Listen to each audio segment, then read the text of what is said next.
ever wondered why you can feel completely like yourself until relationships get hard? You're thoughtful, grounded, clear, and then something happens, a misunderstanding, a difficult conversation, a change in the look of somebody, and then suddenly you don't feel like yourself anymore. And for years, I couldn't make sense of that until I started seeing a pattern. And that's what we'll explore in today's video titled, Why You Feel Like Two Different People. Now, over the last several videos, we've explored a lot of different ideas, triggers, protection patterns, body signals, capacity, sensitivity, presence under pressure. And at first, these can all seem like separate topics. That's how it felt to me too.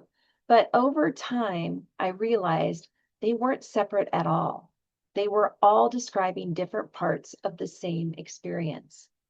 I wasn't collecting nervous system concepts. I was trying to answer one question. Why do I lose access to myself when relationships get hard? And that question stayed with me for years. Because when life was calm, I knew who I was. I felt connected to myself. I knew what I believed. I knew how I wanted to show up, even. And then emotional pressure appeared, and suddenly I couldn't find that version of myself anymore. And the more I observed my own experience, the more I began noticing a pattern. And eventually, that pattern became what I now call the Embodied Presence Framework. This framework isn't meant to explain everything about healing. It's just a map of what I've repeatedly observed in my own life and in the women I work with. It begins with awareness.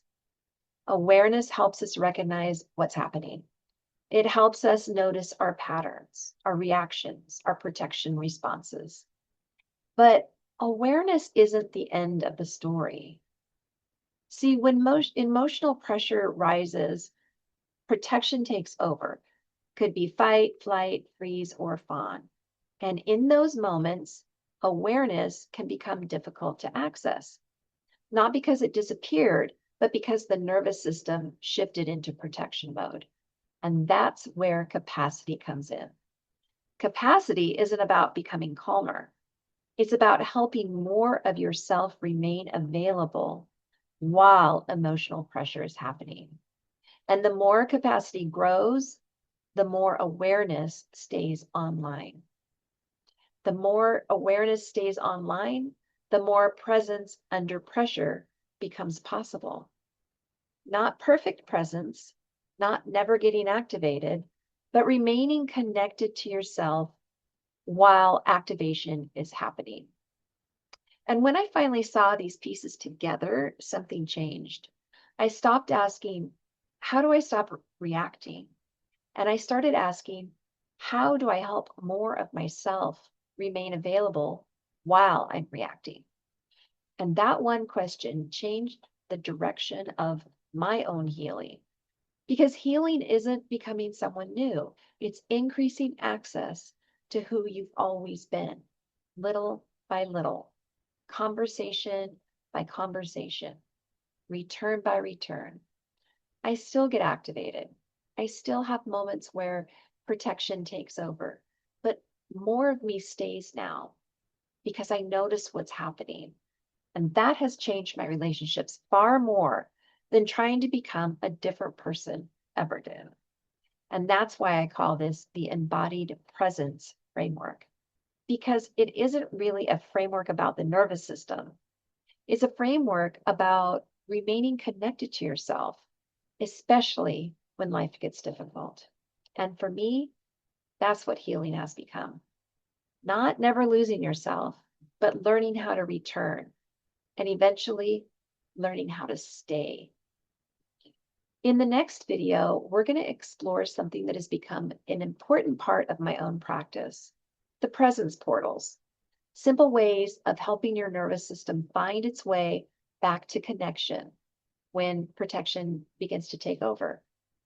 If today's conversation resonated with you, I've created a free training called Why You Lose Access to Yourself in Relationships. And inside, I go deep into why so many women lose access to themselves when emotional pressure rises, and what actually helps them stay connected to themselves when they normally wouldn't be able to. You'll also receive a companion workbook so you can recognize your own protection patterns and begin applying what you're learning to your own life. You can access the free training in the link below this video. And if this video spoke to you, I would genuinely love to hear what resonated. Leave me a comment below. And if you're a self-aware woman who's tired of understanding yourself, but still losing access to yourself when relationships get hard, subscribe and join me. We're exploring how to stay connected to yourself in the moments where you would normally lose yourself. Stay connected to yourself, and I'll see you next time.